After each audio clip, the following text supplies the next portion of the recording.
Hey everybody, so I'm Dave Key. I'm a case assist, and as you probably know, since you're here, we're having a little town hall about preventing underage drinking and marijuana use. So first, I want to thank Stockton University and especially James Stark, the executive director here at the Sam Aziz Museum of Woodbine Heritage, for allowing us to use this space. So just to kind of walk through how we'll go about things tonight. One by one, introduce our panel members up here. After I kind of say who they are, so give you a little bit of background about themselves, kind of any opening thoughts or remarks that they might have about the topic. And then after we hear from everybody, we'll open it up to any thoughts or questions from the audience.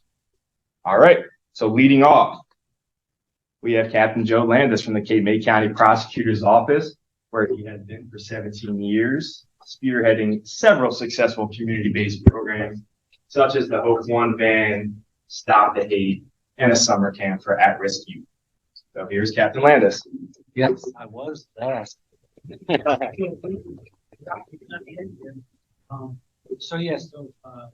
you probably already know me. I have 24 years, months in as a police officer.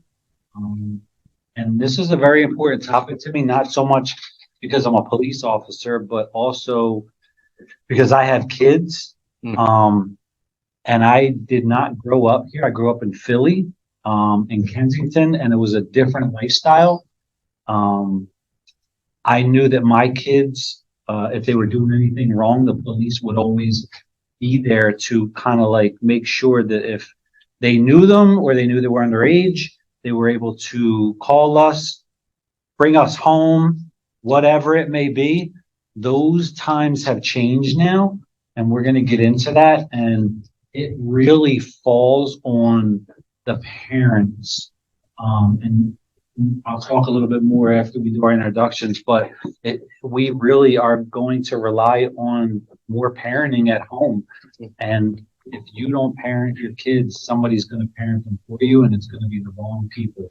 And they're going to give them the info that you don't want them to have. But we'll get more into that. But thank you for having me. Thank you. All right, next up, we have Ruby Hutchinson, who I want to give a special thank you to for her enthusiasm in the process of putting this together and for all the different people she reached out to get involved with this. I know she's at a million different places. I have here Horns Temple Lighthouse Deliverance Ministry, but I know, like she said to me on the phone, she's involved with a ton of things. So I'll let her tell you about that. Hi, I'm Ruby Hutchinson. I grew up here in Woodbine, and this is home to me. And just I went to college for scholarship, came back. Later on, got in trouble. Still home to me, and then finally got myself together. Worked for the Cape Regional Hospital as a peer recovery specialist. Went back to school. Also had my human service and from Atlantic County College. I was a daycare teacher. Did all kinds of stuff. I wear many hats. I'm Horns Temple. I run the prison ministry. I'm the director for the Horns Temple Lighthouse. It's called Inside Out Prison Ministry, and I've been working with the Cape May County Jail for almost 27 years now. I'm going in and out, trying to minister to different ones so that they don't go through what I had to go through. And I also work with the Cure Group of running a recovery program. Life recovery is not just for alcohol and drugs, it's just for us learning how to maintain and live life. This is dear to me because I grew up here, and I think I have the best community. Woodbine is one of the best communities, and I love the people in here, and I love the kids, and I'm always just trying to make sure that they know that yes, great things come out of Woodbine, and they are the best, and they just have to maintain. So when they brought this to me, I'm like, right on point, because if we can deter our young people from the beginning, and I say this, I know it starts at home, but I also wanted the kids to know that if you're not getting it at home, wherever you go, and if you go to the school or if you go to the store, if you go somewhere down the street, somebody knows you and that will steer you in the right direction. So this is very dear to me. Thanks for letting me speak and thanks for having me here. All right, so I'm going to introduce our next two together, but I'll let them speak separately. But we have Jeremy Moskowitz and Eric Junta, both from Surfside Recovery Services, which is a comprehensive recovery program in sober living for men 17 and older. So we have Jeremy, who does clinical outreach there, and Eric, who is the executive director. You go first. So my name's Jeremy Moskowitz. I came on board with Surfside in November of this past year. I'm also a person in long-term recovery. This hits home for me because when my addiction really took a hold, it started with alcohol. I was actually hospitalized at the age of 16 for alcohol poisoning. Progressed to marijuana usage and then found myself addicted to opiates.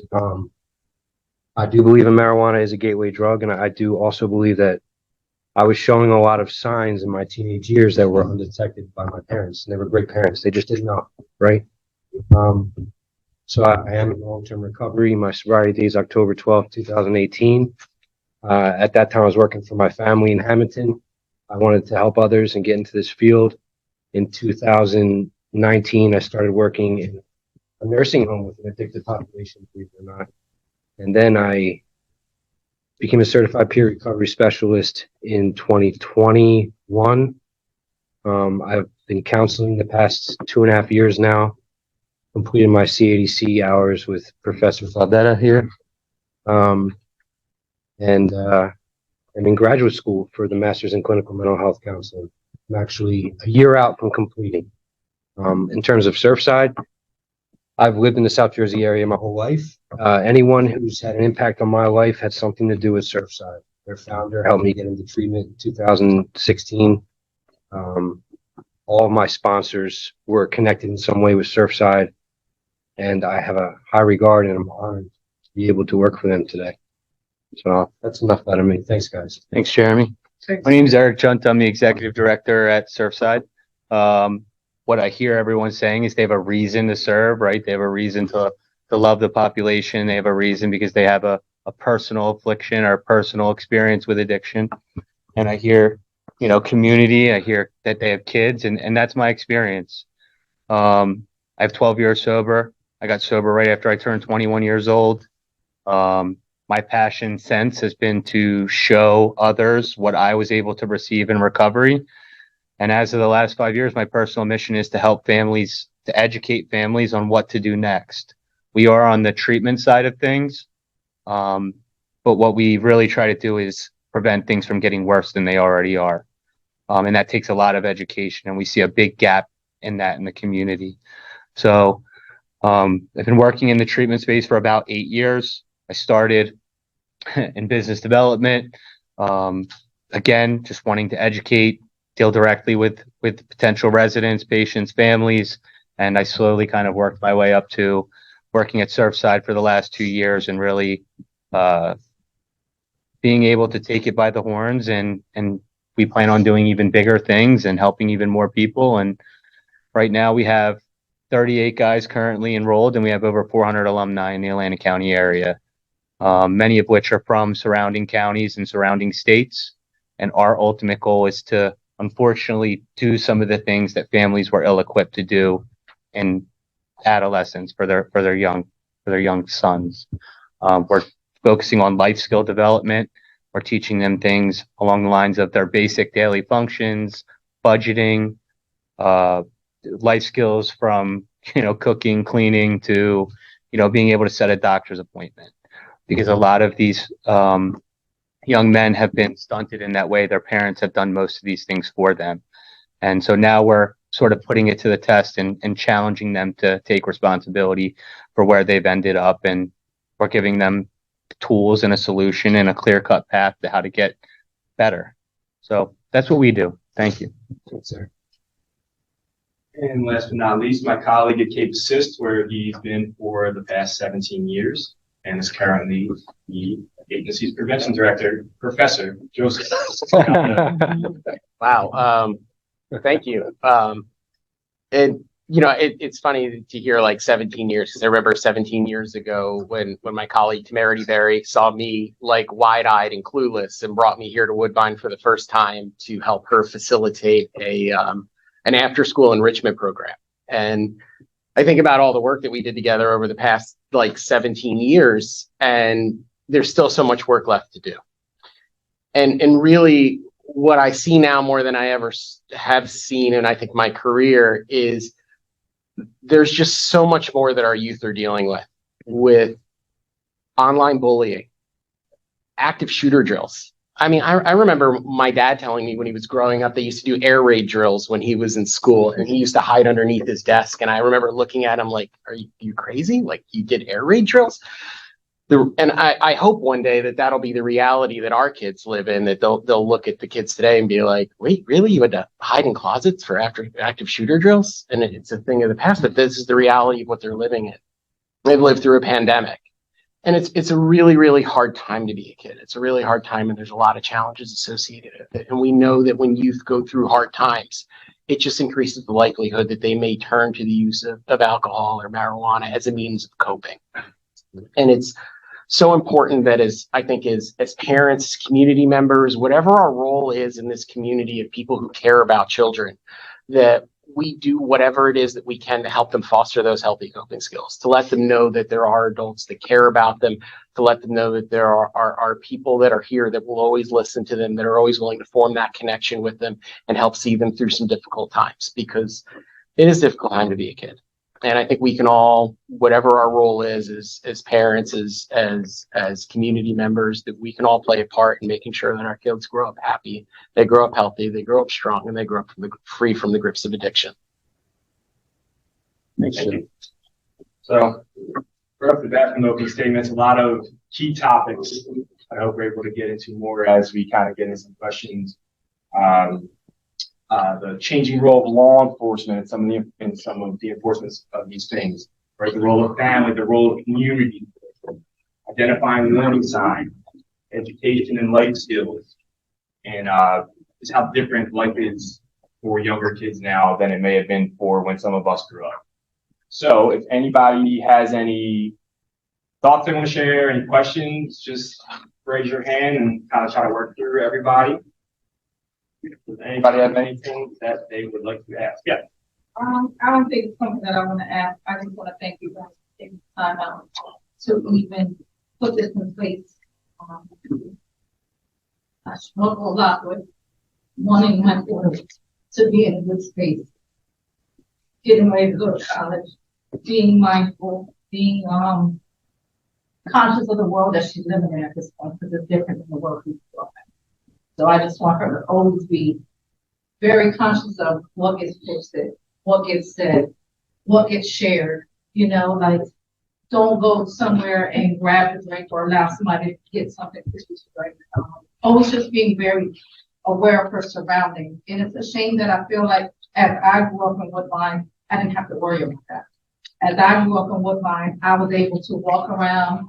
We walked in groups, we walked in singles, it didn't matter. We weren't worried about who might be coming behind us. Now you walk in Woodbine sometimes and you don't even know who the people are that live here in the country. So it's very different.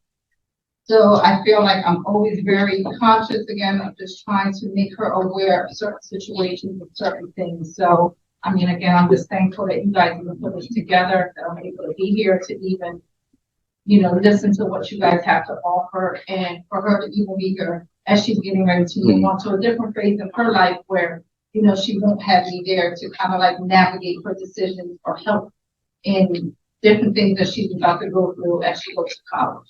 So that's what I say. Thank you. Thank you. Thank you. Thank you. Nobody has any questions? I have a couple pre-submitted questions here. So these two there's two different ones here, but they're basically asking the same thing. What can we do as parents to be sure that marijuana or alcohol does not get into the hands of our children? And what steps, and to kind of paraphrase the other question that was similar, what steps can be taken to reduce access when there is alcohol in the home, or when they're at like a family party where there may be things there? Sure. So I think one of the things that we've always said with parents, and it's not that, is just to model healthy behaviors. You know, always model healthy behaviors in front of your kids. We're not saying that your youth should never see you drink, right? But if you do drink in front of your kids, you should model those healthy behaviors and appropriate use of alcohol. I think also it's really just sort of important to understand that when youth are going through difficult times, it's going to increase the likelihood that they may turn to drugs or alcohol as a means of coping. And as parents, we understand physical health, and we are great with physical health, right? When your kids need wellness appointments, when they need doctor's appointments, they need braces or go to the dentist or the optometrist, we are on that. We set those appointments and we understand that. And that same ownership that we take over the physical health of our kids, we have to take that same ownership over their mental health as well. Because we will see our children emotionally limping. And it's okay to ask, how are you doing? You don't seem like yourself. You've been down the past couple of days. Take ownership of their mental health the same way that you take ownership of their physical health. And start those conversations when they're young. So it's normal, right? If I talk to my 17-year-old today and I go home for the first time and I say, you know, the way I feel is a lot like the sky. You know, normally it's sunny and it's blue and I feel good. You know, but sometimes I look up and there's clouds in my sky. If you have clouds in your sky, why don't you tell me about them? If I have that first conversation with him at 17, he's going to drug test me. He's going to be like, what's wrong with you?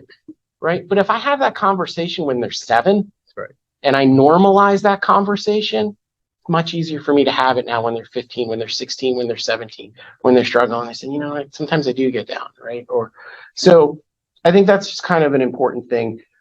If our child is limping, we take them to the doctor. We see our kids emotionally limping all of the time. We ask them how they are and they say they're fine. You know what? I might take that the first day I hear it from my kids. The second day I ask them how you're doing and they tell me they're fine, I might take it the second day. The third day I'm going to be like, you know what? You're not fine. I can tell you're not fine. You've been emotionally limping around here for 3 days. What's going on? So take ownership of mental health the same way that we take ownership of physical health. Let your kids know they can have those difficult conversations with you and you're going to be there for them. Thank you. I will add on that just a little bit, especially when you said about your daughter. You have to be vigilant with your kids. And that's what the beginning I said it's going to come down to a lot of the parents we're going to rely on now because police hands are tied. But I'm going way deeper than that for a second. So I'm kind of like hearing you like my mom, right? And that's the only reason why I'm up here, honestly, today and where I am. Because I grew up in a house in Philly with a father who's addicted to heroin, multiple family members who were, you know, struggling with addiction, friends who were selling drugs. My mom always gave me that little glimmer of hope and always made me know that you don't have to be a product of the environment. She couldn't move me and my sisters because it was just the situation we were in. But you can be a product of your decisions. You don't have to be like your dad. You don't have to do what your friends are doing. But ultimately, it is going to be your decision to make. And that's why I'm here. And if it wasn't for her, I don't know if I would be here. So as long as you are vigilant and making sure that you ingrain that in your kids, that, you know, just because something around you is bad doesn't mean that you have to be entangled into it. But on the flip side, I will tell you that if you don't know what adverse childhood experiences are, they do play a role in your decisions and how you end up in your life. And sometimes it makes your decisions a lot harder where, you know, I use me and my family as an example. I lived in a house with a mom and a dad and 2 sisters. And around the corner, literally 3 blocks away, my mom's brother, his wife, and my 3 cousins lived there. The only difference in our family dynamics is that both of their parents were addicted to drugs and they would get high with my dad. And because of that, they had no positive reinforcement on guidance of what the way they were supposed to be and could be in life. And for that, mom and dad are gone. We buried them from drug overdoses. I buried both of my cousins, Mark and Joey, and I will bury their sister because she's still struggling in Kensington now. And neither of my sisters or I, we're not good people. Don't get me wrong. I was a bad kid growing up, but I always kind of made the decision and tried to do what I didn't want to be in my surroundings. Like, so to that is what I do for my kids. And the way I always remember it is don't be your kid's friend. If your kids don't grow up hating you, and I know people may disagree, you're not doing your job. You're not doing your job. And I'll never forget that somebody told me that one night. I was sitting in a bar eating dinner with a couple of friends, and a guy next to me said, we got talking about kids, and he said, let me tell you something. If until your kid is 18 and they're officially adult, if they like you, you ain't doing it. You're not doing it. You're being their friend. When they're 18, that's the time you can be their friend, because now you taught them what you want them to know and how you want them to be and how they succeed. Because if you don't teach them, somebody else is going to teach you. And it's the wrong people on the street are going to teach them.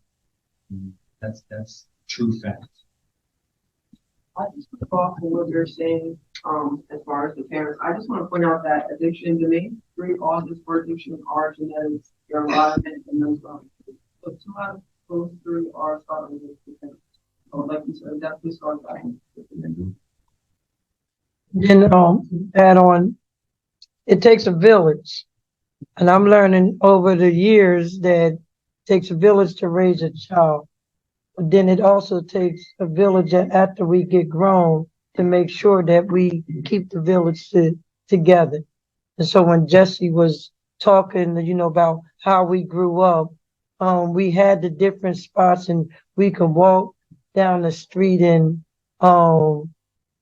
then saying that I, my role for playing in this part of here is that when Jada or Zaria or Jalen or any of you see me, yo, Miss Ruby ain't playing. She's still on her game. She's still saying the same thing. No, you can't drink. No, you can't. No, go be the best you. And so as a community, that's what we all have to be on a same page, that whether they go around the corner down there or if they walk way across town, that we still be vigilant and we still saying the same thing when they go to school, sending the same message, so that no matter where they go, and also having that open relationship with them, like being able to reach them where they at. For me, it's like it comes natural, because even though I'm trying to show them and trying to teach them, I friend them, so then that way keep that community open, communication open, so that when they feel or they need something, they be like, even in their worstest moment. I can remember for me, it was my worstest moment that when somebody that really I knew that really cared for me, they picked me up. They came in my darkest moment to say, you don't have to do that. And then even in my greatest moments, they still standing there, and they're cheering me on.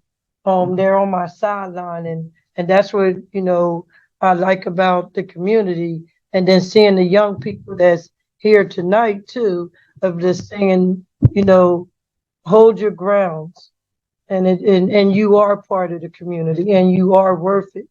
And everybody that's up here, and even, I mess with temerity all the time, but it goes way back to where we still stand in the ground that, Woodbine is on the map and is going to stay on it.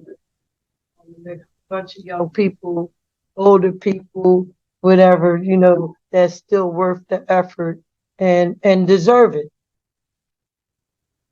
So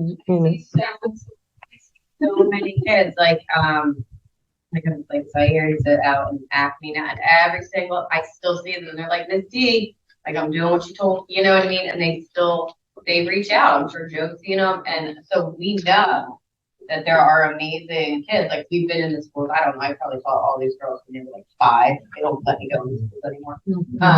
Apparently, I've hit the age where I'm supposed to connect with people, so they come here to 20-year-olds not there. But I totally I taught Taylor, I taught them all, and I see them all doing amazing. So I see one's in CBS. She don't remember me, but I see her every day, and I'm you rose above. It's amazing. So I'm gonna mess Dave's whole program up. And I'm gonna segue in real quick off of what Rui said, because this is really why I'm here tonight. They asked me to come to speak on the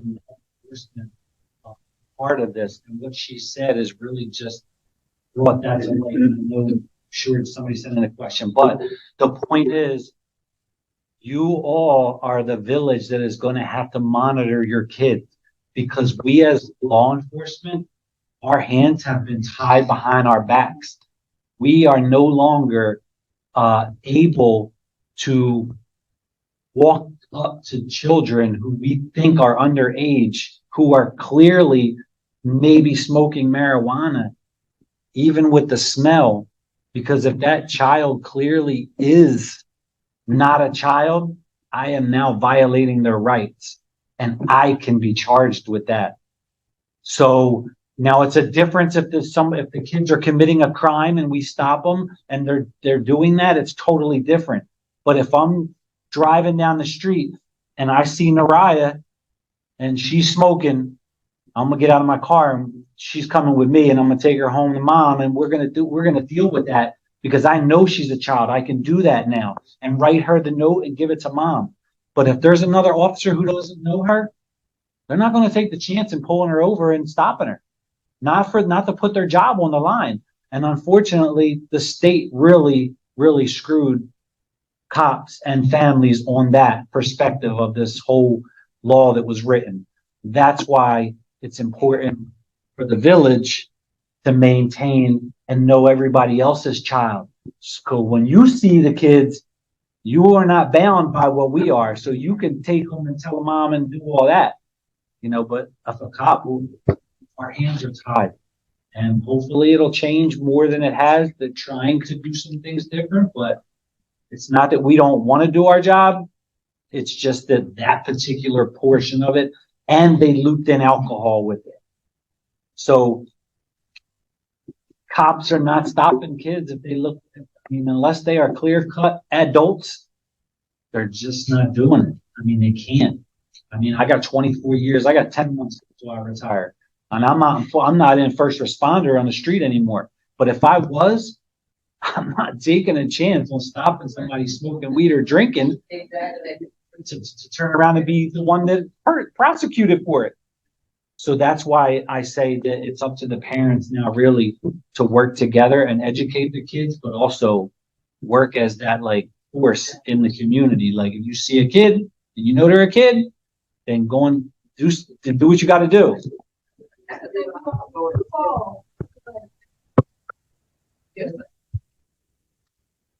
We just don't beat them and stuff like that. Then we get caught and they're like, they dragging me down the street.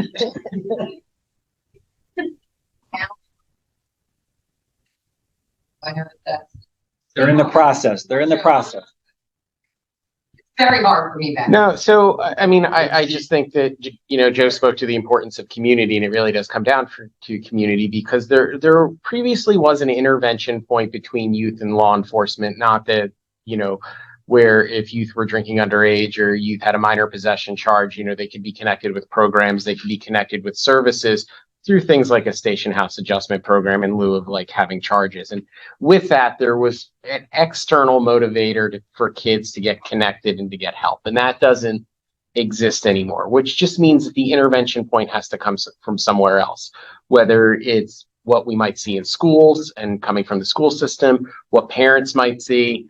And we just have to kind of be aware of that it's not, we can't just wait for kids to get in trouble with the law, and from there they're going to get connected to services and things that will help them. It's not that way anymore.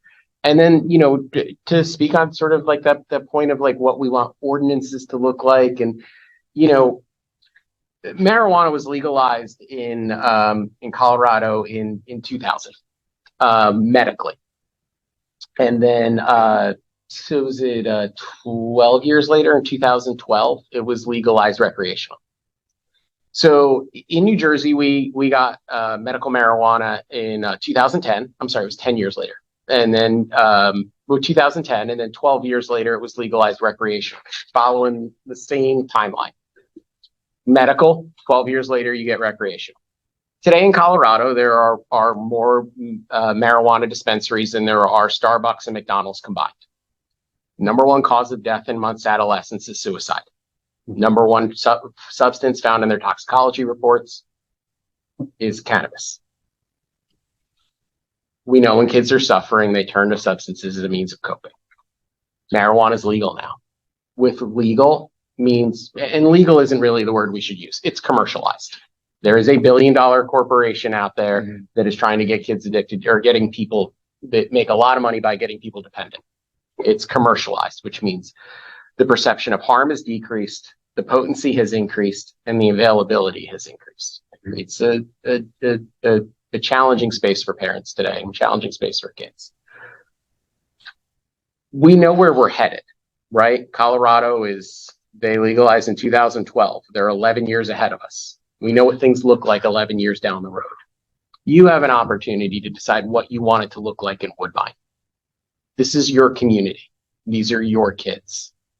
You have the ability to decide where it's going to be sold, where it's going to be consumed, whether what's going to be available, how it's going to be available. I think that, we could say, like, listen, if someone who is over the age of 21 wants to go into a store and buy it and use it in their home, like, that's on them. But I don't want someone behind the wheel after they've been smoking. I don't want to be at a little league game and have someone smoking weed next to me while I'm watching my kid play baseball. So you have an opportunity now. And it really is up to you what you want things like this to look like in Woodbine, because this is your community.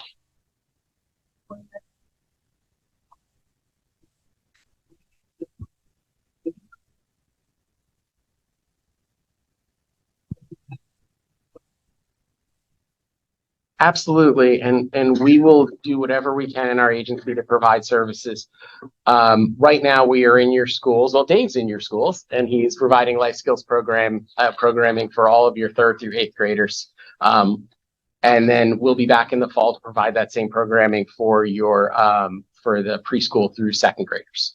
We have a Strengthening Families program. We're running it right now at the elementary school, and we're happy to bring the Strengthening Families program in wherever there is the space to hold us.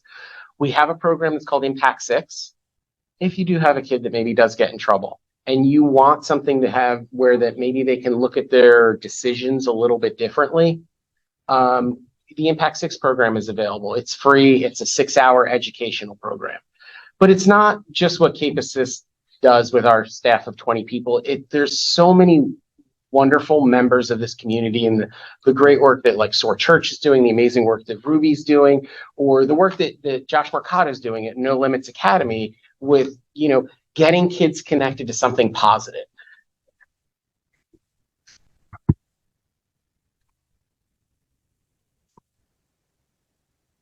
Not saying negative things, but like preventing sometimes things that happen in life. I think when we're moving a lot more positive as far as sports. There's a lot of sports that have been cut out for our kids because we just don't have coaches, we don't have funding, we don't have uniforms, we don't have anything.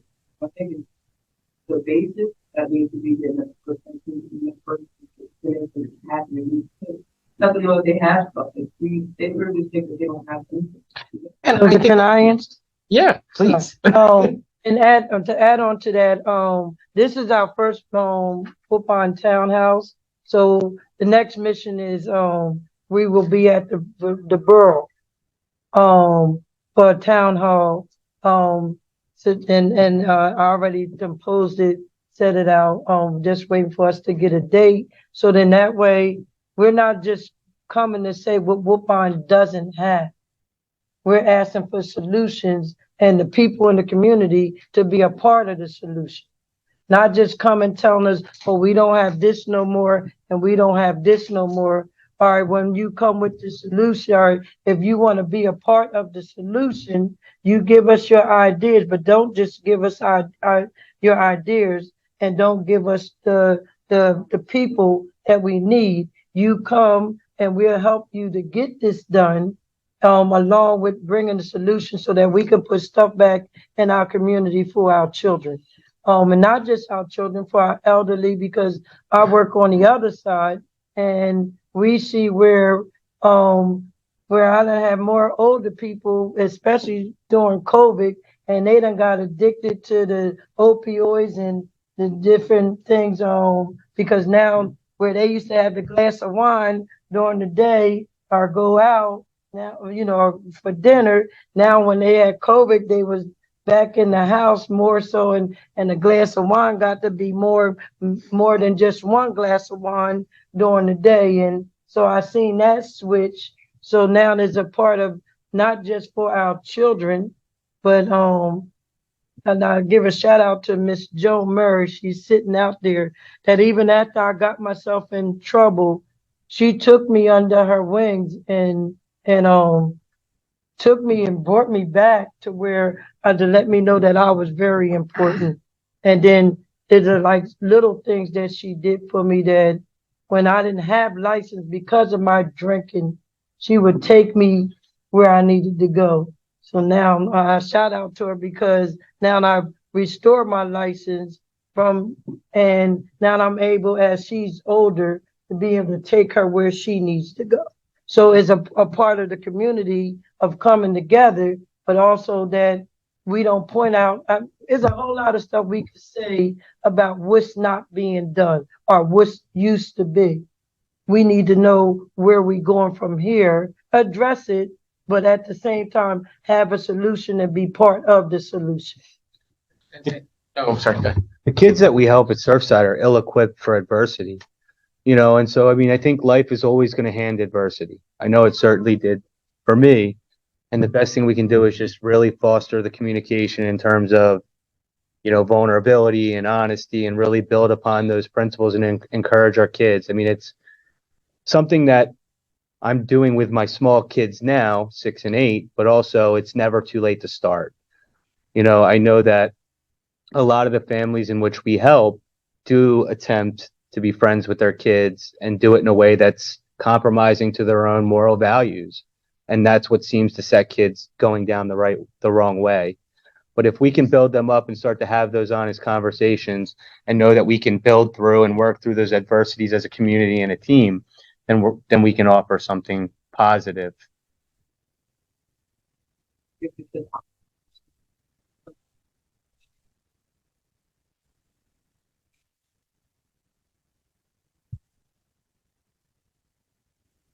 Mm-hmm.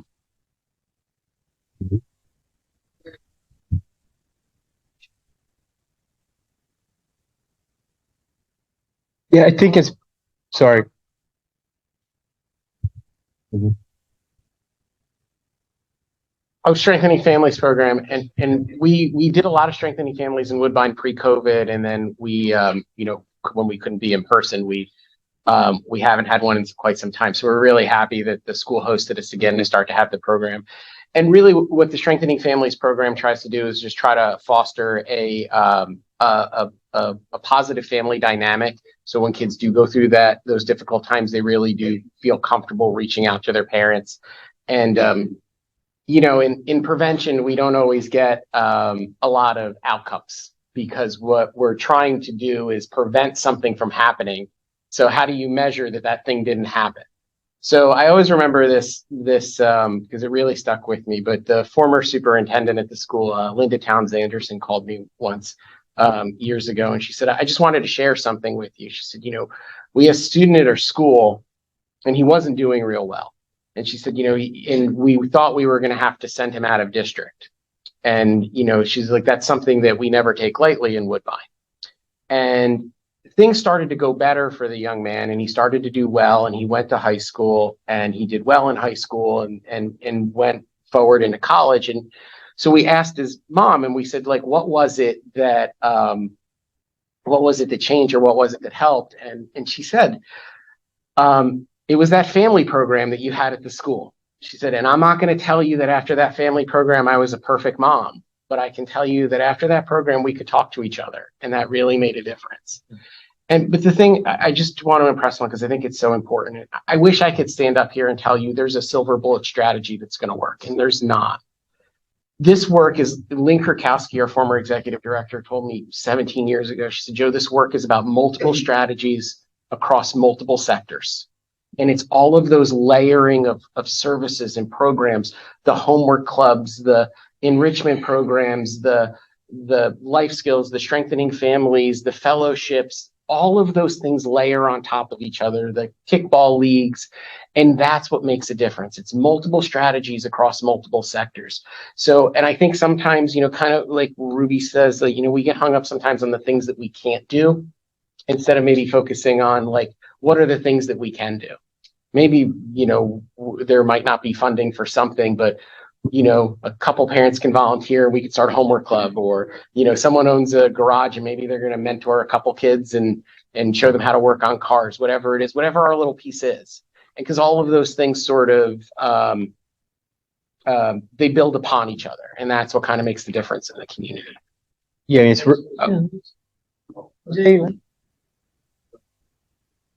I am the youth expert source of also a college teacher at the community college. I'd say that to give context to the fact that I, while we're talking about conversation and community and stuff like that, I'm in, contact with kids a lot as to where, when do I have to teach them? How do I teach them about God, and do I teach them about heaven, and do I continually, try to put on events for them and stuff like that? But I also have to mentor them and teach them, things that are part of that, tell them the hard things about it.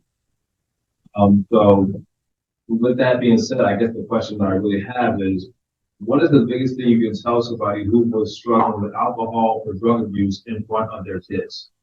Likewise, what would you tell a young person who is surrounded by those circumstances and is likely to become acquiescent to it? I answer that. For someone struggling, I was a struggle. So I would tell them there is help. And their kids, that there is a way out. You don't have to stay that way. Me seeing it, I watched it destroy my family. But at the same time, I knew, and I tell a kid, and I still tell the kids, just because that is going on in your house doesn't mean you have to be a part of it. You are still worthy. You still can be the best you can be, and you go get the help that you need and be the best person that go to school, get your education.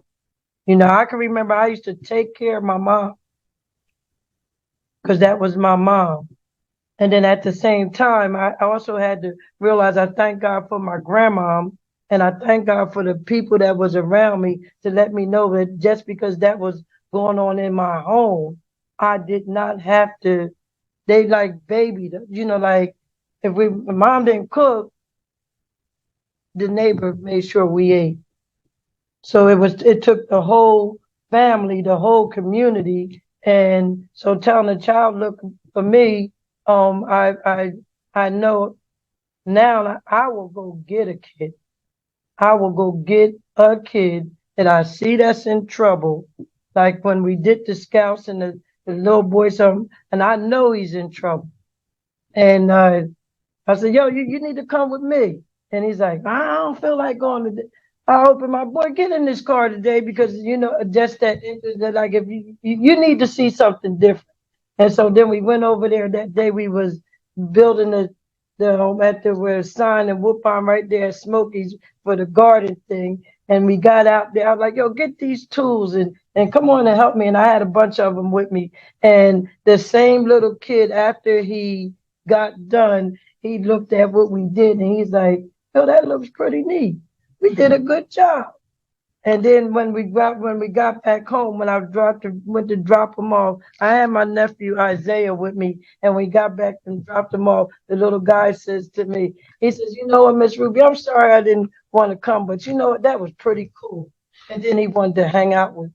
So it takes those little areas that even though it is in a kid's home, that we still on the outside can be a part of that kid's home and try to do some intervention to let them know that no, you don't have to go that route. And then for the parent that is on there, we try to build something around there to be able to reach the parent at the same time without coming in making the kids feel less than.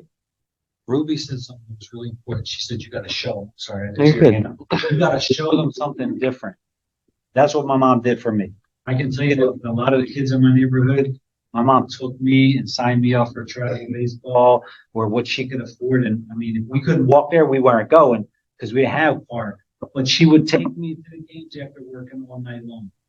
Other friends, they were just on the street doing whatever. It goes back to Josh's camp. I mean, his place, No Limits Academy. All the, not going to say all, a lot of the kids in there go there and get introduced to things that they didn't even know were possible, like working out, like being in sports, being involved and getting disciplined. And you know, you said, what can we do for the kids in Woodbine? I'll tell you one thing that I would work on as a community is coming together somehow to organize to buy a bus to get someone to get their CDL that could take the kids from Woodbine down there. I don't know if Josh could do it, and that's something you Oh, can it's check coming on. in September. But he's got a bus. He went out, bought a bus on his own, got his CDL, and goes around and picks the kids up and takes them home at night. So that's one thing. I will say too, there are a couple, like one of my youngsters, I won't throw his name out there, that I bonded with, from Woodbine. I didn't realize that after Christmas, when we were together, I told him about No Limits. He entered immediately, and I had no idea. So you do have parents already who are already taking a youngster there. So you, like, just for the kids to talk and be like, you go? Like, can I get a ride? Because I don't have a ride. You know, something like that. Or like getting And if an you don't idea. know about the program, like it is what kids need to go in the right direction. Like they don't clean, the people working there don't clean, the kids clean. They come in, they read the board. You disrespect another person in here, we're not having it. Like, and that's how these kids are seeing something different, because a lot of them are going home to houses where people are just basically drinking and smoking. And I mean, we had two kids parents dropped the kids off at the camp last year. There's marijuana smokers coming and they smell like it. And the kids are coming into the camp meeting that night and then thinking that that's the norm. And for us, that week of camp is showing them that isn't the norm if you don't want to do it. You can do something different. It's going to be tough when you go home because I'm not going to be there. And then you can call or you can reach out to some people. And to add on to it, me and Josh also talk. And so a lot of these programs too, the gear is to bring them to Woodbine. All right. So me and Josh is already talking about how we going to get this. And when first he said, well, Rube, I'm getting a bus. And I'm like, I don't just need a bus. I need that every little kid that's in this neighborhood want to be able to go somewhere. We have a community center, we have the gym, and you'll bring, I don't know who you're going to get to volunteer, or I'll get some volunteers. And if I got to have 2 or 3 parents in there just to make sure that they can have a place to go, that's what we do.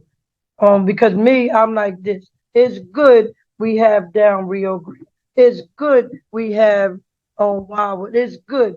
But there's nothing wrong with having these programs, and it's going to take some work and some time, but we should be able to have each of those programs or a piece of them in Woodbine, because that's always been a goal of mine since a kid, is to say, yo, if it's good enough for everybody else, it's good enough for Woodbine. And it's about restoration. It's about restoring what we have. It's not we just lost, but it can happen. And if it's just going to take 1 or 2 or 3 of us. And a shout out to the young people that volunteered to come after I called them, because you are the future.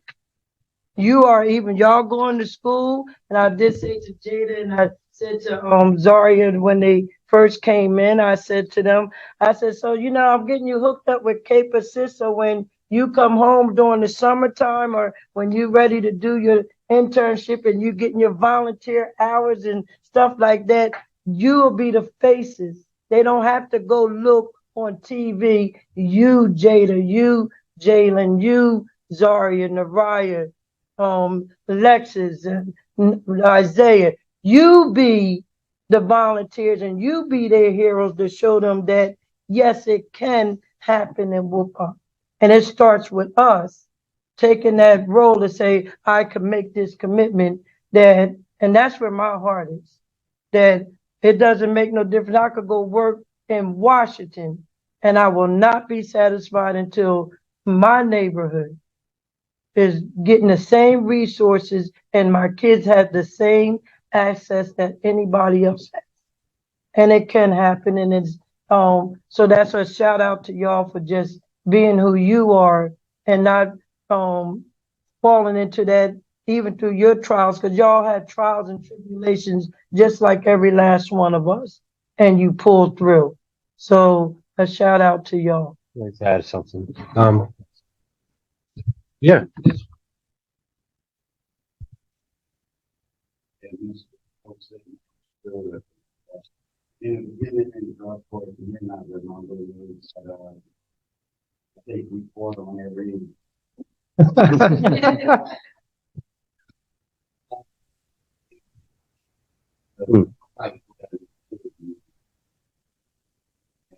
And now, 5 years later, actually, today, I'm going to be doing instead of the one going.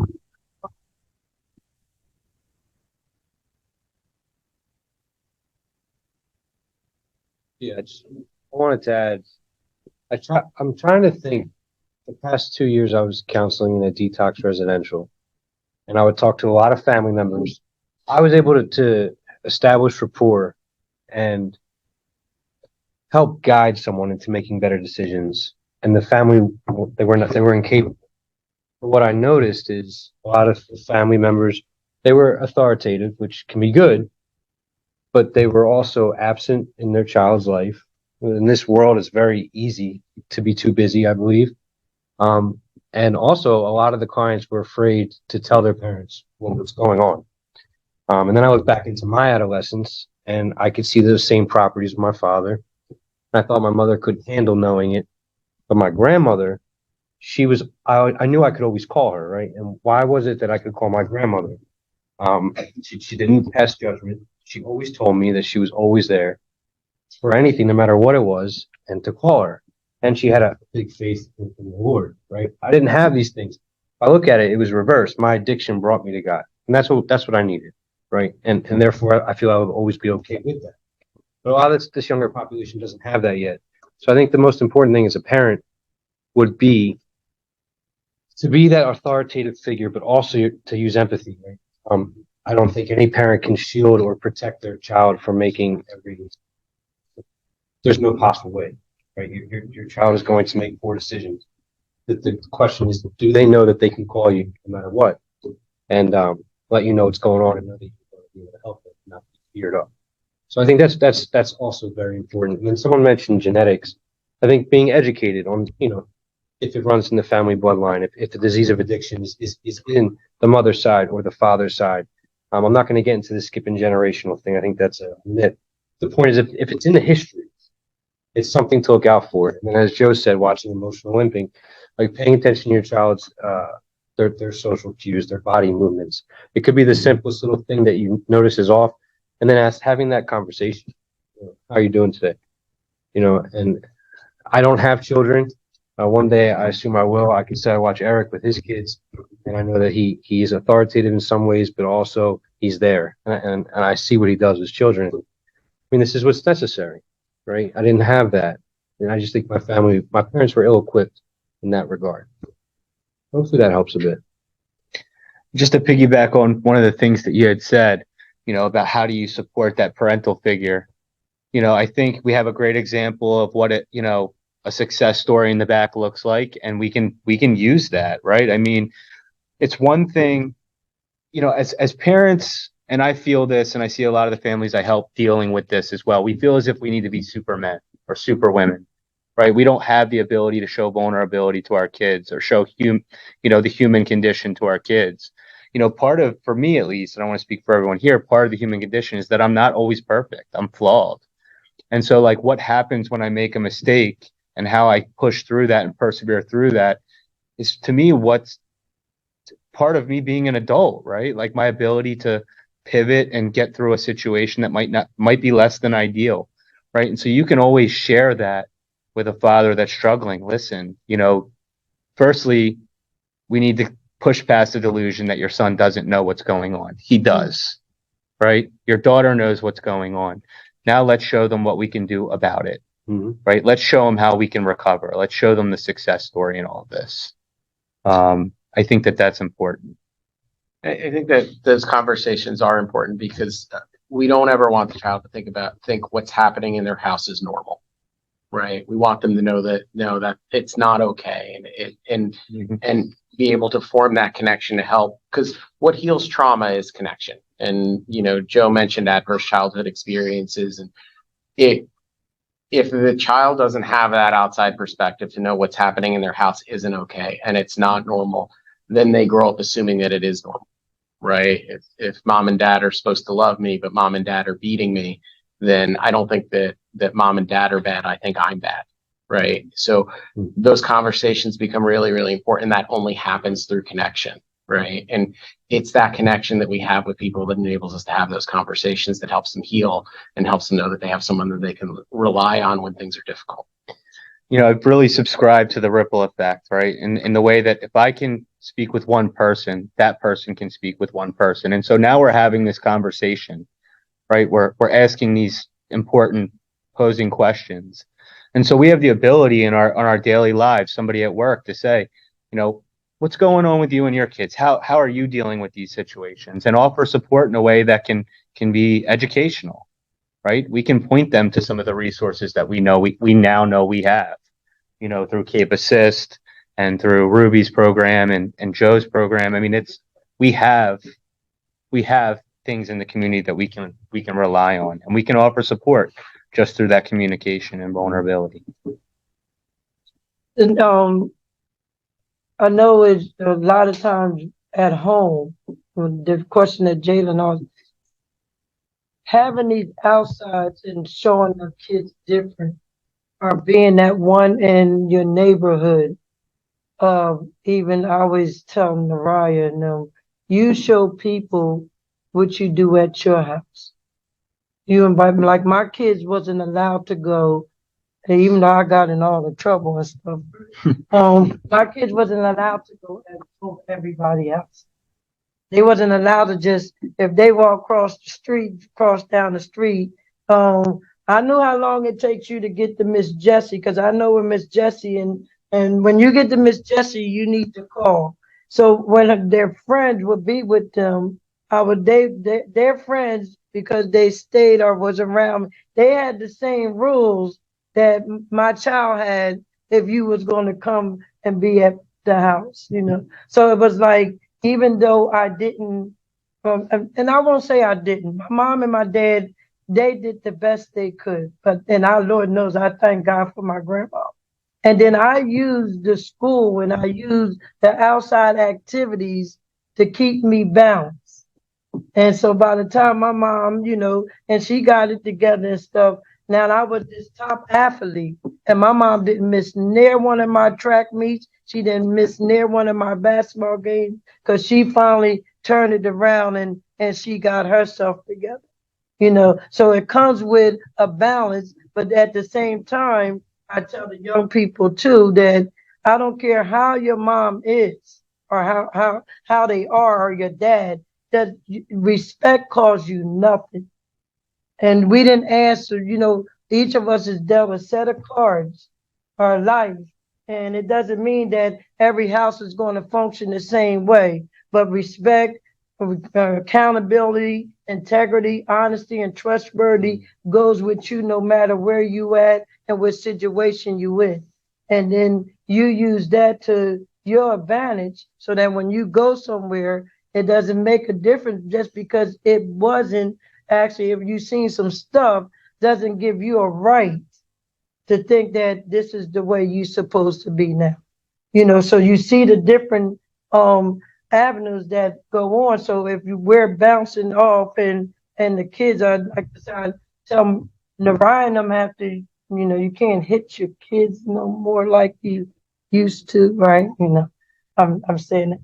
I'll go pick out the cup, those old things that go pick out the cup. When we was in school, we used to have to pick out the cup, and whatever number you pulled out, you had to write, I will not such and such, right? And you had to write so many. So now there's, even with the kids now, like my Zaria and Zamira and them, they get in trouble now. And it's like, and my mom called me, it's like, yo, you write me an essay. What of these you didn't do?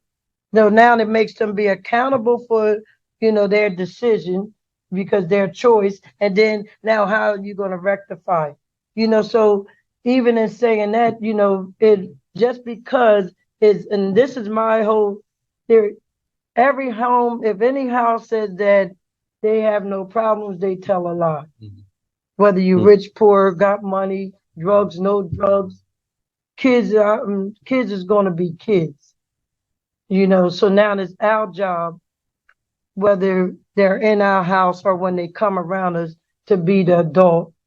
And then as the children, it's their responsibility to be respectful and accountable and give an account for their choices and their decisions. So putting that balance around them, whether they get it at home, but when they go see Mr. Jalen, or they happen to run into Jada, or they happen to run into Joe, they still getting that same avenue no matter where they go.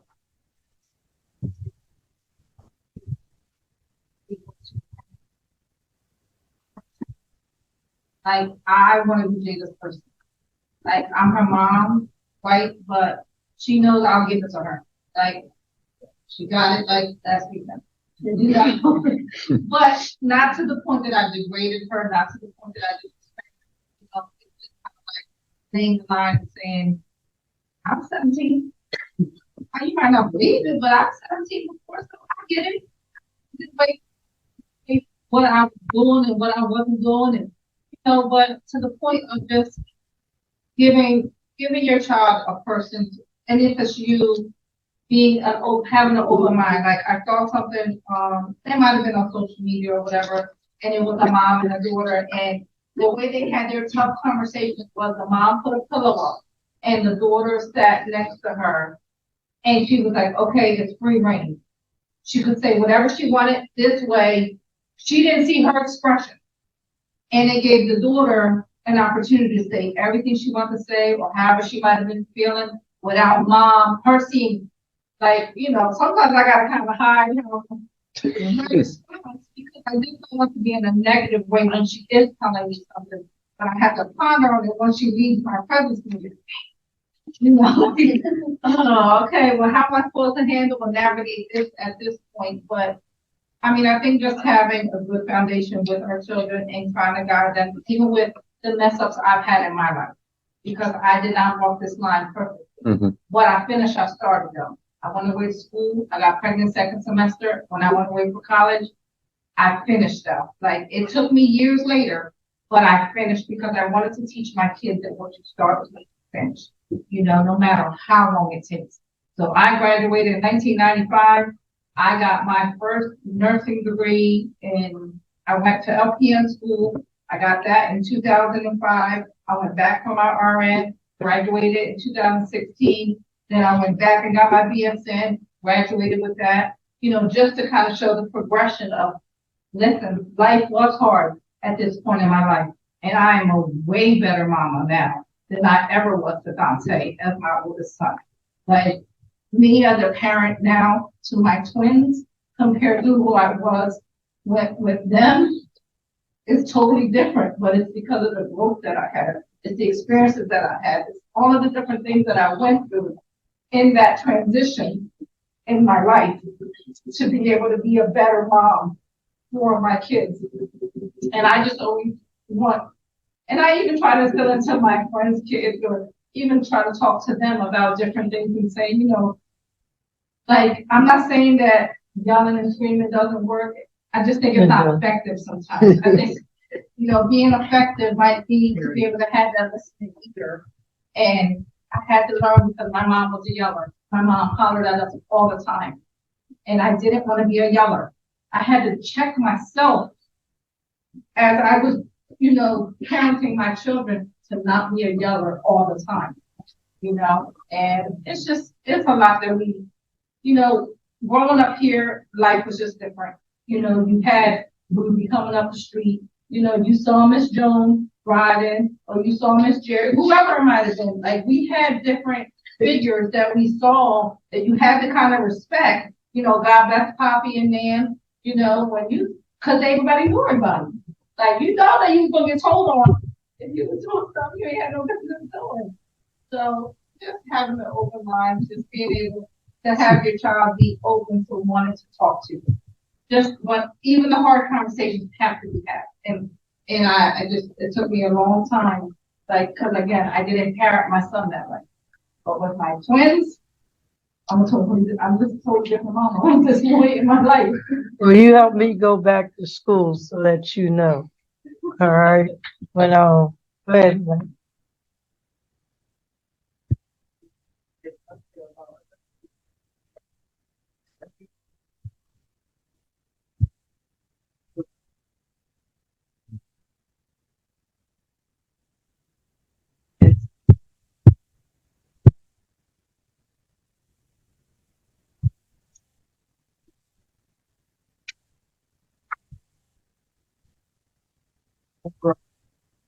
Like, skills classes, and parents, like, as far as like, sex education, that more courses, because that's unfortunately conversations that need to be had. Like, a lot of the other schools go down to they give those babies when they're before they leave school, they do all of that. But they don't know.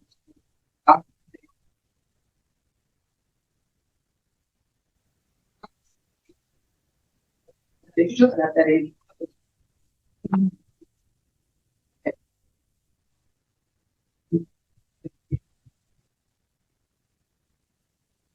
Pride myself in something that I used to do when I was a second school teacher at Woodbine. I was two people there for about 8 months, somewhere around there. And I was, kind of trying my best to be that person that every kid can come to in every situation. Because I know when I was younger, I didn't feel like I could talk to anyone without, without being looked at a certain way, without being, criticized or judged in a way. So I just kind of, never spoke up, never said anything.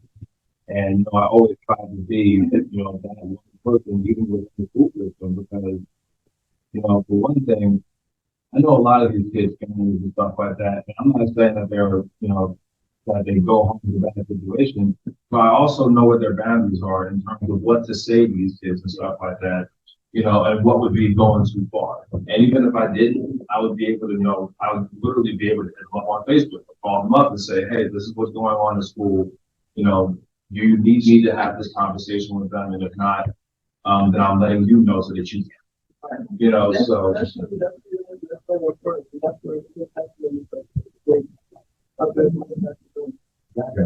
I was trying to, always be everyone's person in that situation and,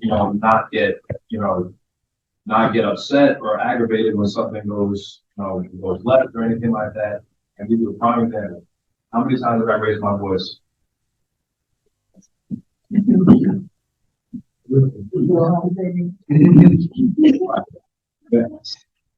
Really ever. Only time I'll do, something with kids being kids, but I think we're chaotic because they feel something there.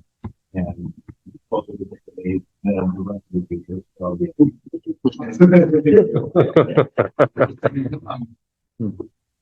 same time. Yeah, don't say it at all, I promise. It's not how I'm going to.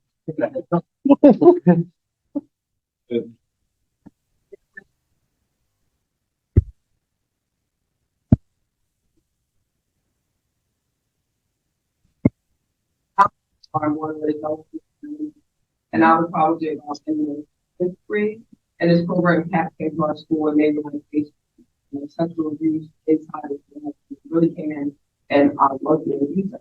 And none of my family was here.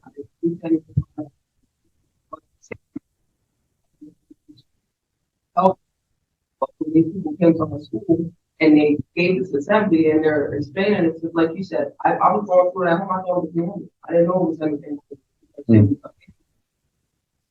Well, I'm thinking it's okay. You got to our school, they're like, oh, that's the knowledge. You know, if anybody has anything to say, walk with me outside the house. And I did, and I told, and from there it got better. So the fact that you're saying that you're an open space is just it's pretty important. They need that, and I think that mental health is also a big part. And I think that a lot of the parents in this time go, they're like, oh, I'm not sending my kid there. They're like more so in denial. They're like ashamed of it instead of not being in denial and saying, you know what, okay, my kid is being probably hard getting out of people. They need help. I'm telling you, they're not taking it. They're not responding to it. They should take what they need to do.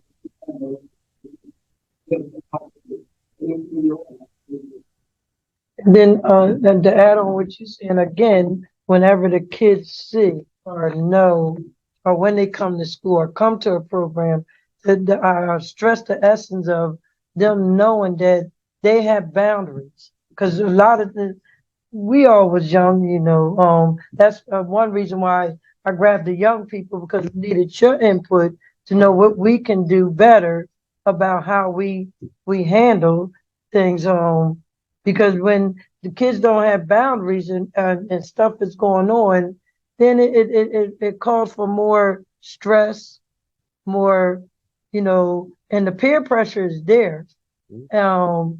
And we got to take the blinders off and see it for what it is. And a lot of times I fuss at school all the time. I said, most of these kids ain't, I mean, some of them do, and don't get me wrong. They do need some medication, but all the kids don't need medication. All the kids don't have all these problems. Now, the whole thing is, and they say, well, would you? I said, look, you go to other schools, and there's a non-tolerance program. Non-tolerance that, no, this behavior is not acceptable here.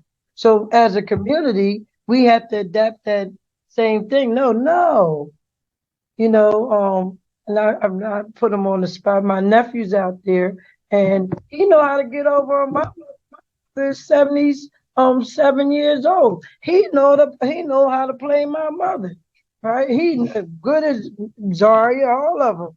And then I ordered for my mom to call me. When she called, they know I'm not yelling. I'm not, no, what was you doing? So setting those boundaries, are you being that spot to where the kids, because again, it takes a village, and making them see outside that there is better. There is better, and you deserve better, but you got to also, whether it's even in your home, I'm not saying, and I stress this very a lot, because I tell my nieces and it is still, I don't care how your mother act, it does not give you a right to. That was instilled in me from, you know, a kid. Go back to the scriptures, even though we hear it, honor thy mother and the father. It didn't tell me I was going to get a good one, and it didn't tell me I was going to get a bad one. And, you know, but it told me I had to be respectful. And it told me that I couldn't just say what I want when I want. It made me laugh when you put the paper up to your ear, Jesse, because I tell Narayan, you could tell me I want you to express yourself. But if you can't express, if you think you're just gonna stand there, snap at me, no, that's a problem. You can express yourself, but you will express yourself respectfully. My mom, can we sit down and talk? Or my mom, can we, but not you just yell off and throw off because that's the way you feel. You know, so having that open community. I don't, and I don't follow this thing, it's both ways. And I get what I understand what you're saying as far as, overdose the same way they respect my mother, respect my father, but vice versa. At this end of the day, your child is a human being, and their mental. I don't know if anyone knows this. I'm sure you guys know about Emerson's stage of development. It starts from birth. Birth, yeah.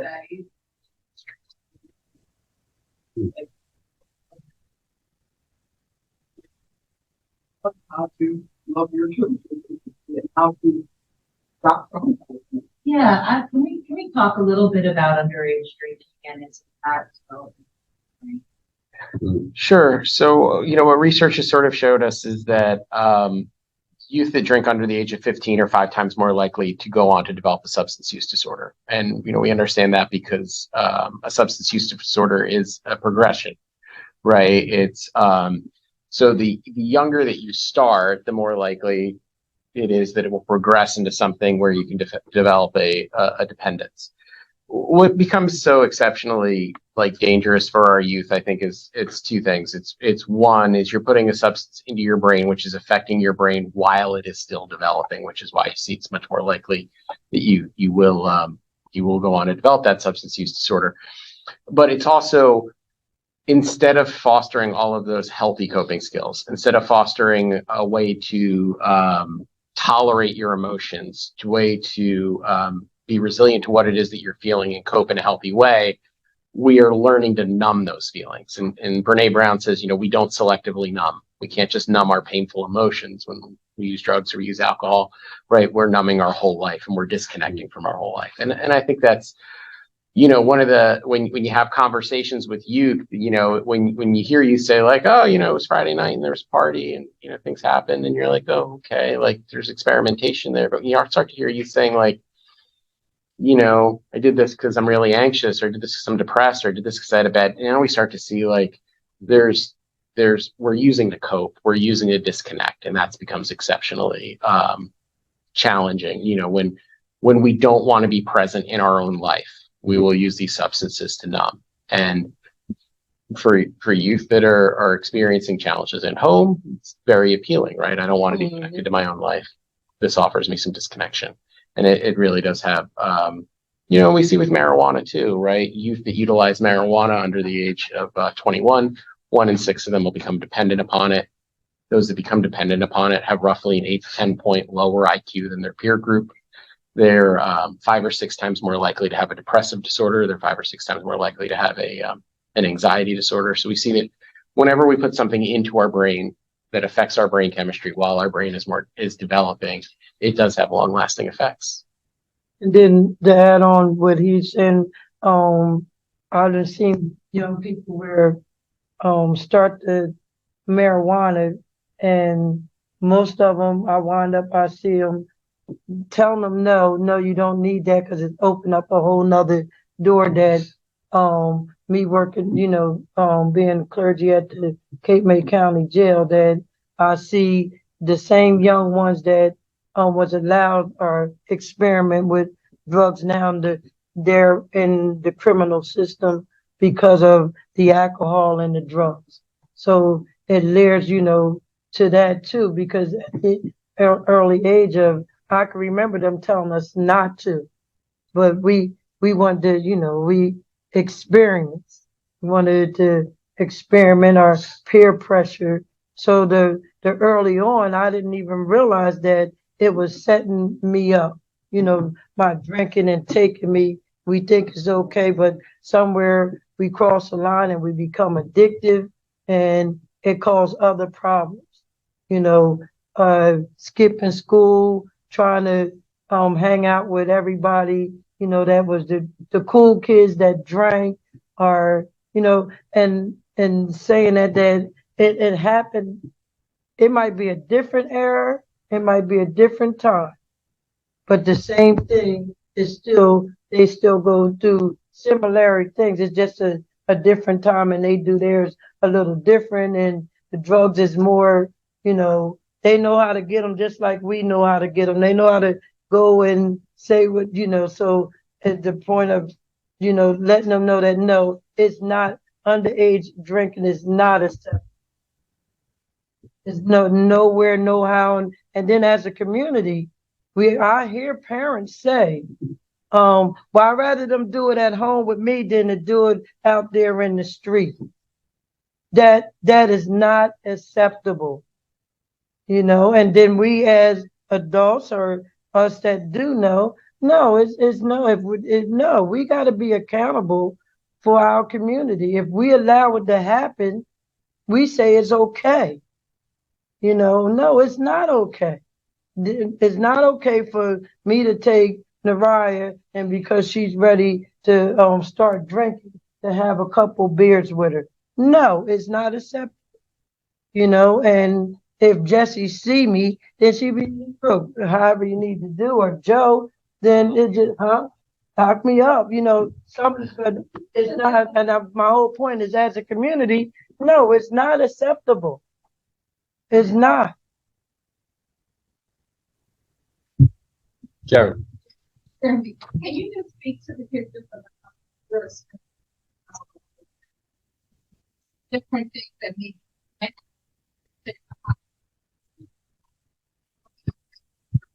coming into, are they, okay, I want to go back to the hospital. How many times did it take for it to be, all right, I've had enough? As a young person, just so that they're aware of the consequences that can come from deciding I want to drink and not realizing limits or understanding limits for their bodies or for whatever might be. I think the easiest way to answer that would be to, in hindsight, talk about the things I was experiencing and my failure to reach out for help, right? So I never felt quite like I fit in at school. I was the guy that had friends everywhere, but never got too close with anyone. When I took a sip of alcohol, the reason it had a lure for me is it was that social lubricant that you'll hear people talk about, and I felt that I could then fit in, right? Unfortunately, it progressed very quickly for me where I needed that elixir at the time, right, to be around anyone, and it led to a hospitalization at an early age. I think I was 15. Had I felt like I could have been able to call my father that night, which I didn't, I believe my higher power seriously spared me that night. It took me 15 years to figure that out. Someone saw something, called the police and said someone kidnapped me. Crazy story. But the paramedics retrieved me in time. From there, my disease progressed because number one, I didn't know that I had a disease. I think my family at that point in time were, like I said, they were ill-equipped to spot it. Had they been educated, maybe they could have, right? I really think it would have took many years for anyone to help. But I think this disease is a disease of isolation. My family tried to help. That my uncle was a role model for me, so they tried to encourage me to hang out with him more. But now we're back to modeling. He was ill-equipped as well. He smoked marijuana, and to him it wasn't a problem, but for me it was a problem. I didn't know it was yet, so I had the wrong role models in my life. And at a young age, I didn't know how to ask for help. If everything could be done over, if I just had someone that told me it's okay that you're struggling, I understand. Let's find out a way to help you. It may have been the next 10, 15 years might have been shortened up, right? I just didn't have that. This goes to Brene Brown too. I encourage anyone in here to look up Brene Brown's videos on YouTube. But she says the solution is connection, right? So as a parent, I think a lot of parents are afraid to approach situations because they know their child might be struggling, but want to turn their back, turn their eye. They don't know how to help. It's okay not to know how to help. That's why you have programs like Cape Assist in the area. There's plenty of resources available to help. You have to be able to approach your child and just say, "What's going on? Let me see how I can help." Simple as that. I didn't have that. So I hope that answers your question. And Yeah.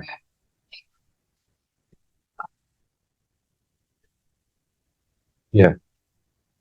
they have.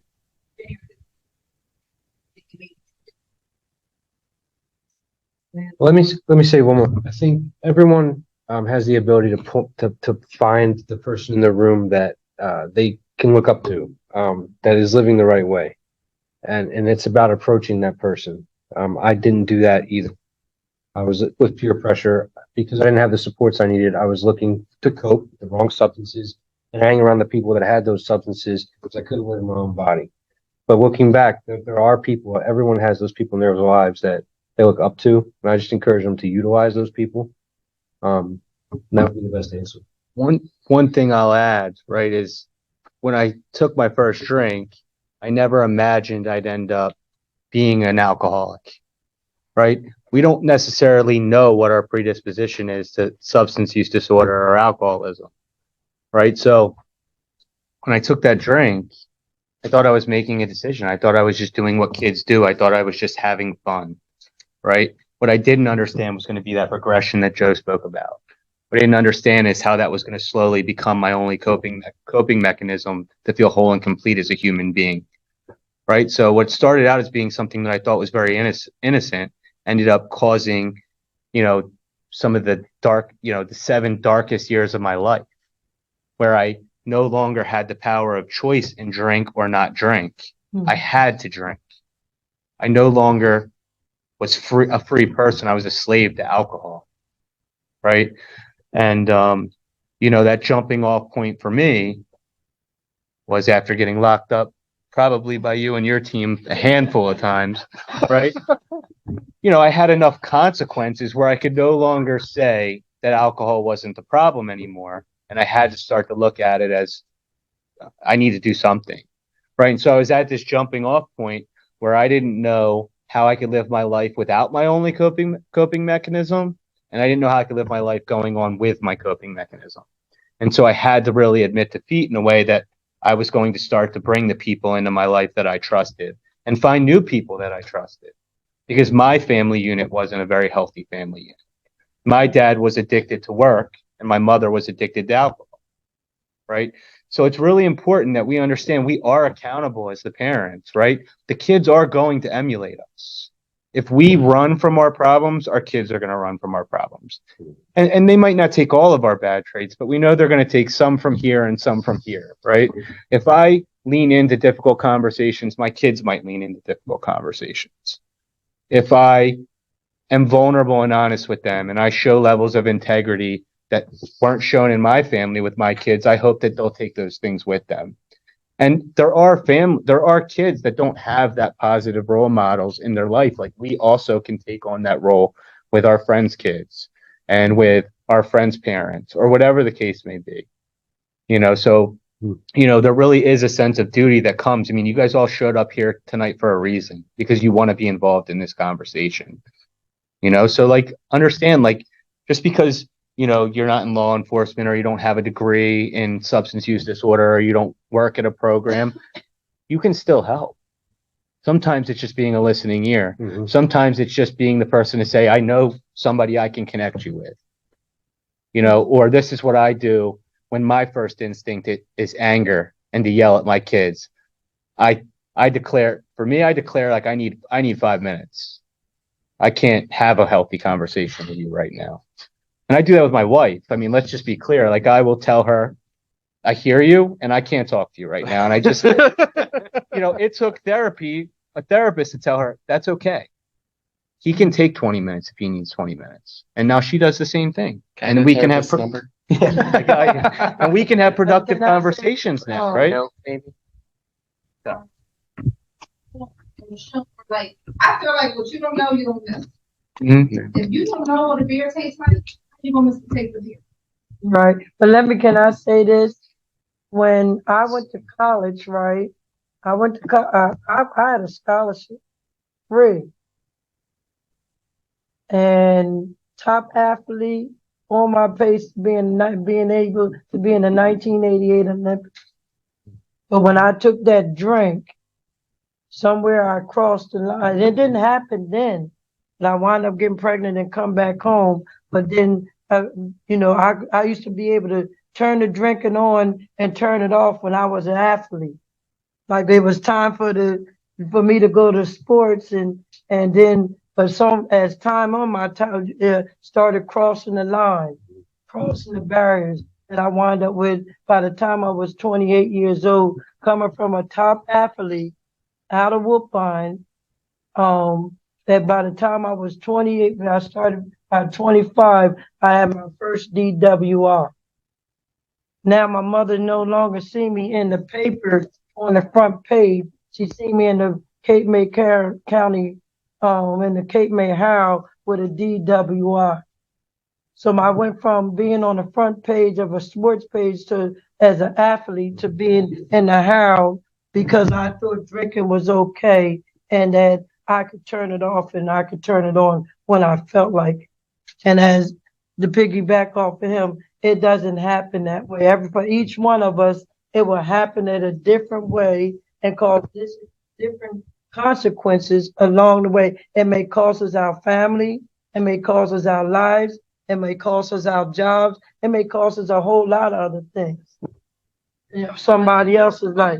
So at 28 years old, here I was sitting in a dilemma where it took me to lose everything on down to my job because I wanted to drink and I didn't realize that I wouldn't even acknowledge that I had a problem until I lost everything. And then even after that, after the cops and getting all of that, I wound up with 4 DWIs. Let by 28 years old, from 25 to the 3 DWIs, the last 3 I got all in 1994, April, August, September. And then I was looking at Cape May County Jail, mandatory 6 months after the 4th DWI. Now it's lower than that. So that's another thing to make sure that kids and our children be aware that, there are consequences behind our decisions that if we drink and we want to drive or you want to see, these consequences come with you if you decide that, and it's for the parents or the people in the community to say, hey, look, that's not a good thing. There's consequences behind your decision. So for me, it took me to go to the Cape, 28 years old. Here I was, a place that I never thought that I'd ever be. I was sitting in an orange uniform doing 6 months in the Cape May County Jail. So when I speak or come out or with the young people, it can happen. Don't think that, and you could have never told me that it was going to happen to me, not being a top athlete, going and having the thing, but because of my decisions and me wanting to play with alcohol took me to other things that I decided, and I don't have no shame. I decided that now my alcohol told me I could sell drugs.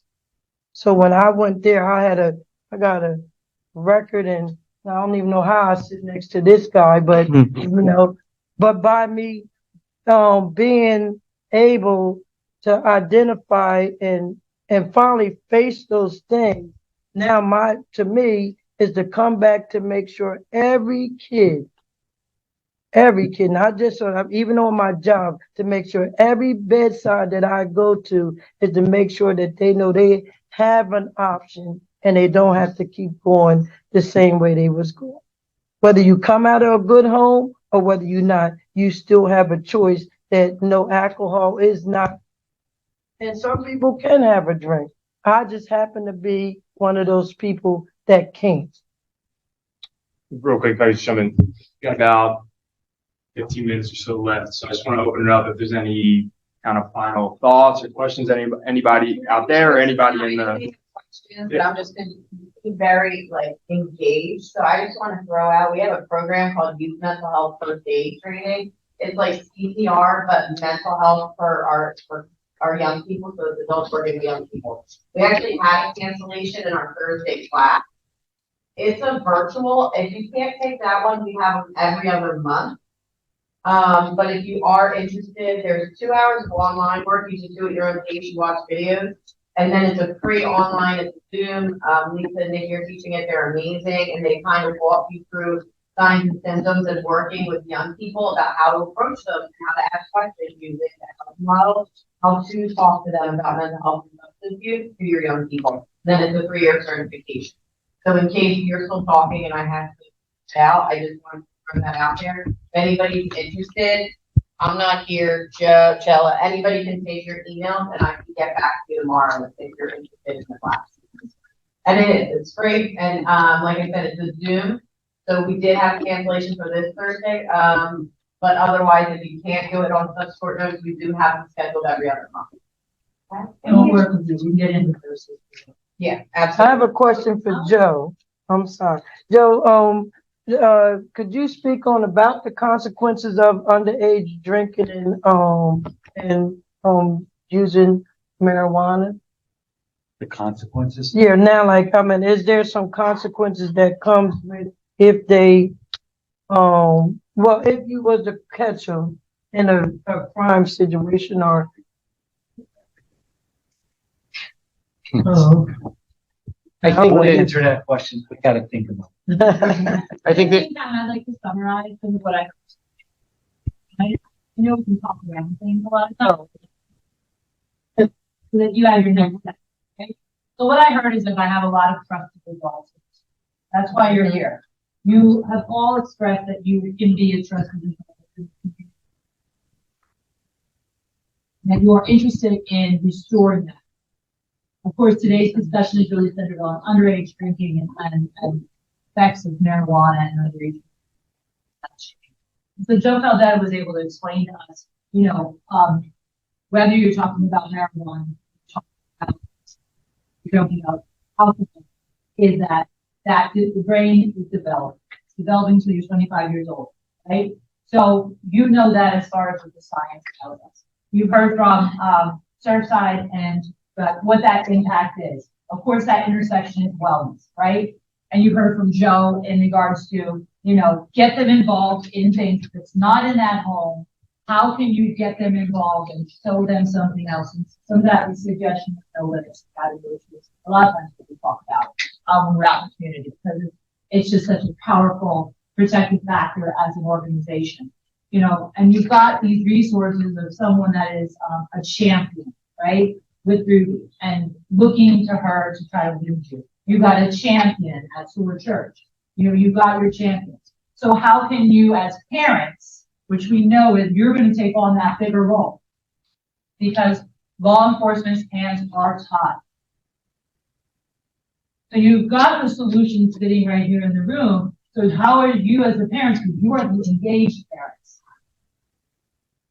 How do you engage the parents that you're saying, I don't want them hanging out in that house? How do you then mentor those parents? That's part of your solution. That's what I'll leave you as a charge.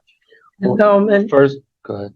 and we have the youth, because some of them not in front of you. They're young adults now, getting ready to graduate high school too. Again, the same question that she posed to the parents. How do you, as youth, as young adults, how do you help with the people that's in your age bracket in the community to make sure that they get the resources that they need so that they don't, they can have an outlet also?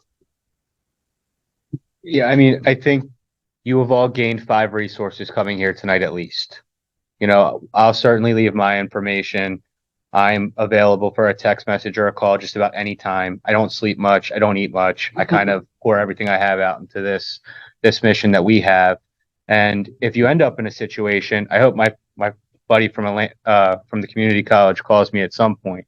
If you end up in a situation where you see somebody and you think they might be dealing with an addiction, we're past the point of prevention, and you think that you may need to have a conversation, or if you need to set a boundary within your home or set a boundary with a coworker or navigate an uncomfortable situation or conversation, you can call us. We'll help you. That is what we're good at. In terms of prevention, you have 4 other resources here, 3 other resources at least here that can help you if you see something you might be believed to be at risk or preventative. This community, South Jersey, is actually, it blows my mind with the amount of resources available. So if it's not Surfside, it doesn't matter. We can connect families with whichever direction we're going to go.